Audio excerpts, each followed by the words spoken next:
सरस विक्री प्रदर्शनात ग्रामीण महिलांच्या उत्पादनांची विक्रमी कामगिरी.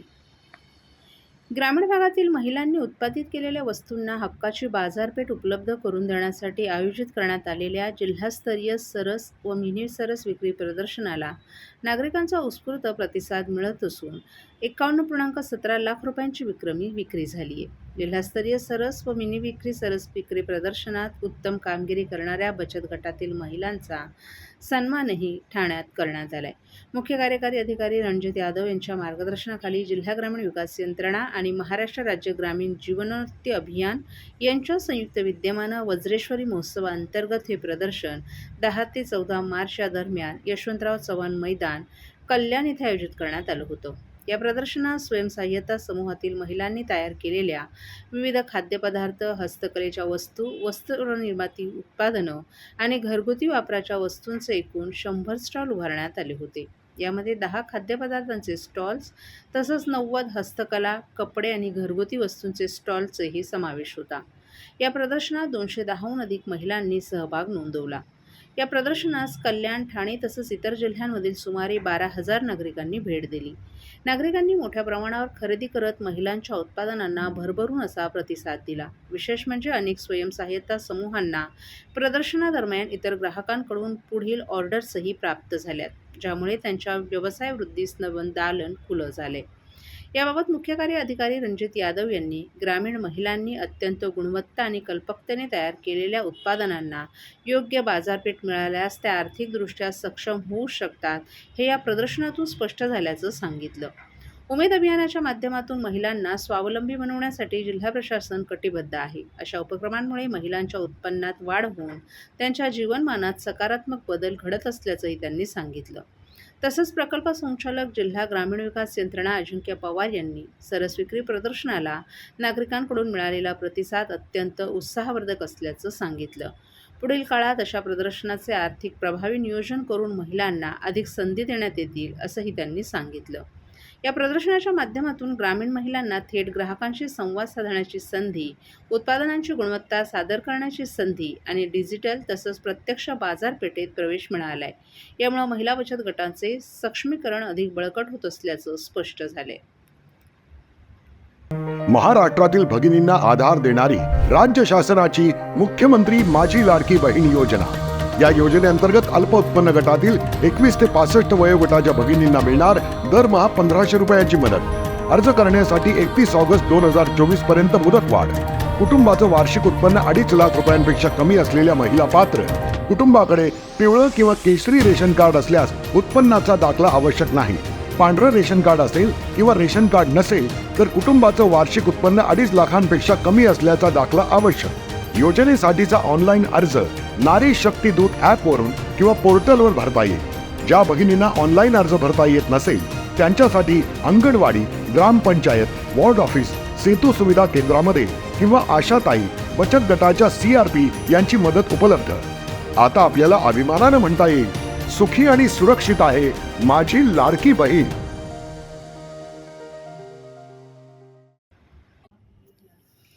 महाराष्ट्र राज्य शिक्षक परिषद प्राथमिक विभागाच्या वतीने महाराष्ट्र राज्याचे शालेय शिक्षण मंत्री राज्यमंत्री पंकज भोयर यांची शिक्षक परिषदेचे संस्थापक तथा जनसेक ठाणे विधानसभा मतदारसंघाचे विद्यमान आमदार संजय केळकर आणि शिक्षण परिषदेचे राज्याध्यक्ष राजेश सुर्वे यांच्या नेतृत्वाखाली भेट घेऊन तमिळनाडू सरकारनं घेतलेल्या TET बाबतच्या निर्णयानुसार आपल्याही राज्यात तमिळनाडू सरकारच्या धर्तीवर निर्णय घेण्यात यावा अशी मागणी केली आहे. सर्वोच्च न्यायालयाच्या निर्णयानुसार प्राथमिक आणि माध्यमिक शिक्षकांना 2 वर्षात शिक्षक पात्रता परीक्षा उत्तीर्ण होणं बंधनकारक केल्यानंतर राज्यात शिक्षक संवर्गातून पदोन्नतीनं पदं भरण्याच्या प्रक्रियेत शिक्षक पात्रक परीक्षा उत्तीर्ण असणं अनिवार्य करण्याचा निर्णय शालेय शिक्षण विभागानं घेतला आहे. राज्यातील 1ली ते 8वीच्या वर्गाला अध्यापन करणाऱ्या शासकीय, निमशासकीय असंख्य शिक्षकांना TET, CTET परीक्षा 2 वर्षात उत्तीर्ण होणं बंधनकारक करण्यात आली आहे. राज्यातील 1ली ते 8वीच्या वर्गाला अध्यापन करणारे अनेक सेवाज्येष्ठ शिक्षक पदोन्नतीसाठी पात्र आहेत. अशा सेवाज्येष्ठ शिक्षकांना पदोन्नती, मुख्याध्यापक, केंद्रप्रमुख, केंद्र समन्वयक, विस्तार अधिकारी, विषय शिक्षक पदकांना CTET परीक्षा उत्तीर्ण होणं बंधनकारक आहे. राज्यातील स्थानिक स्वराज्य संस्था आणि खाजगी शिक्षण संस्थांतील शिक्षक भरतीसाठी पवित्र प्रणालीमार्फत शिक्षक पात्रता परीक्षा CTET TET घेण्यात येते. ही परीक्षा उत्तीर्ण होण्याकरिता अनुसूचित जाती आणि अनुसूचित जमाती, विमुक्त आणि भटक्या जमाती आणि इतर मागास वर्ग, दिव्यांग यांच्यासाठी 5% गुणांची सवलत म्हणजेच उत्तीर्ण होण्यासाठी 55% गुण आवश्यक आहेत. तसंच माजी सैनिक, शहीद सैनिकांच्या पत्नी आणि त्यांचे कुटुंबीय यांना 15% गुणांची सवलत देण्यात येते. म्हणजे उत्तीर्ण होण्यासाठी 45% गुणांची आवश्यकता आहे. याप्रमाणे राज्यातील स्थानिक स्वराज्य संस्था आणि खाजगी शिक्षण संस्थांमधील ज्या शिक्षकांचे सेवा 15 वर्ष आणि त्यापेक्षा जास्त सेवा झाली अशा सेवाज्येष्ठ शिक्षकांच्या वयाचा, मानसिकतेचा, अभ्यासक्रमाचा विचार करून उत्तीर्ण होण्यास 15% गुणाची सवलत देण्यात यावी. म्हणजे CTET आणि TET परीक्षा उत्तीर्ण होण्यास किमान 45% गुण करण्यात यावे. अशी सवलत दिल्यास कार्यरत शिक्षकांनी ही परीक्षा उत्तीर्ण करू शकतील, अशी मागणी आमदार संजय केळकर यांनी केली आहे.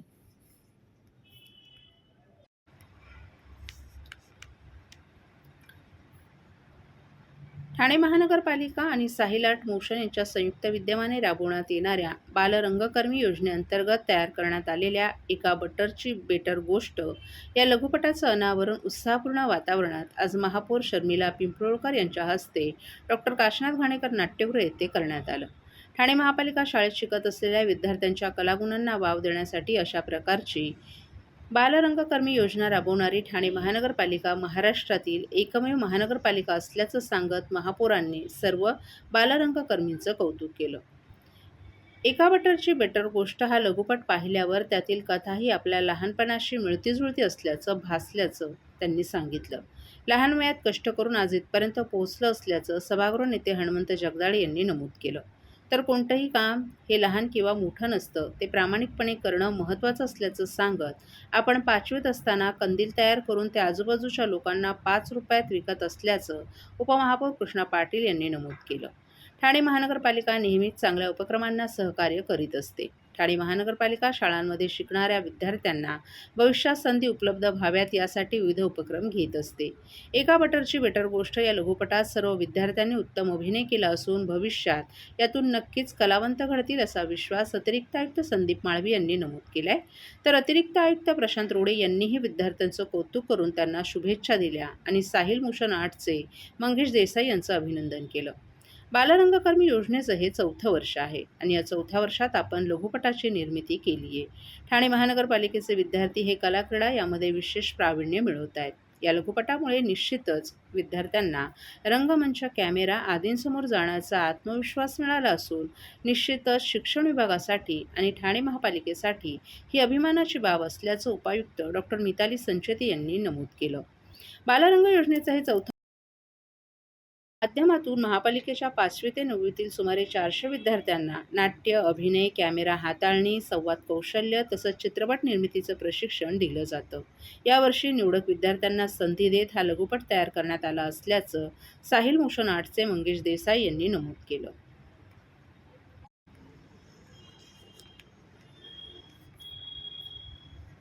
चैत्र शुद्ध प्रतिपदेच्या शुभमुहूर्तावर ठाण्यात चैत्र नवरात्र उत्सवाचा जल्लोष अनुभवायला मिळणार असून शहर भक्तिमय वातावरणात न्हाऊन निघणार आहे.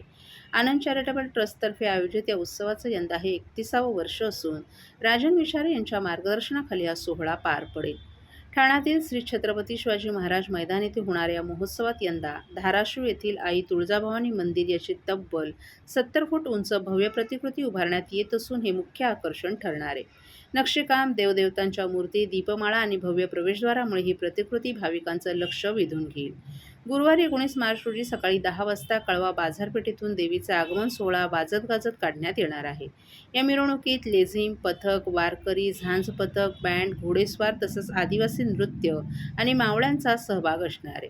उत्सवादरम्यान नवकुंडात्मक सहस्त्रचंडी महायागसह 9 दिवस विविध धार्मिक आणि सांस्कृतिक कार्यक्रमांची रेलचेल पाहायला मिळणार आहे.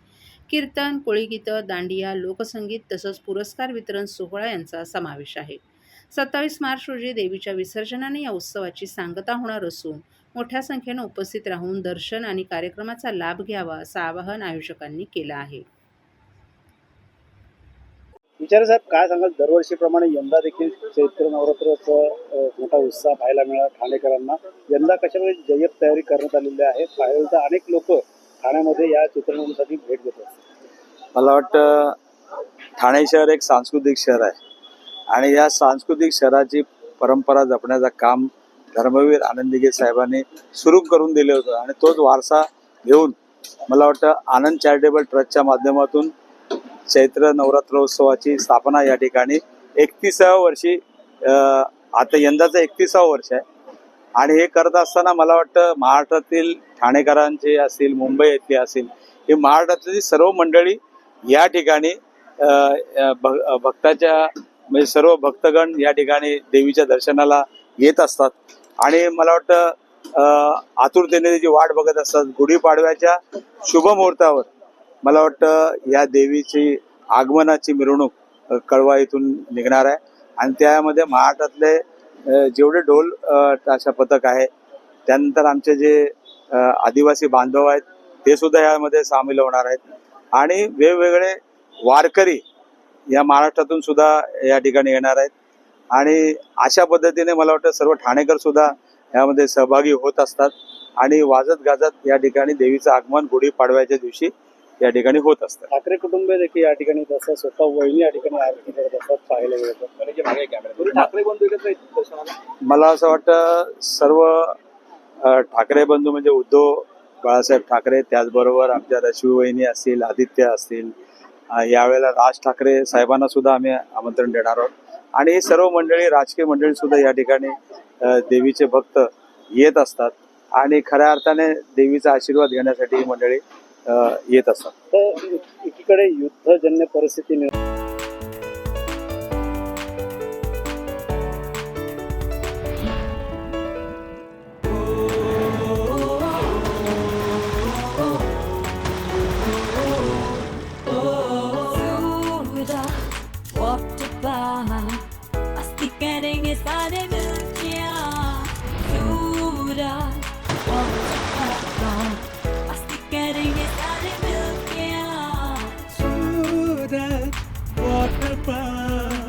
सब मिलके नाचते गए मस्ती में आज सूरत वाटर पार्क तुम बचाते सब मिलके आज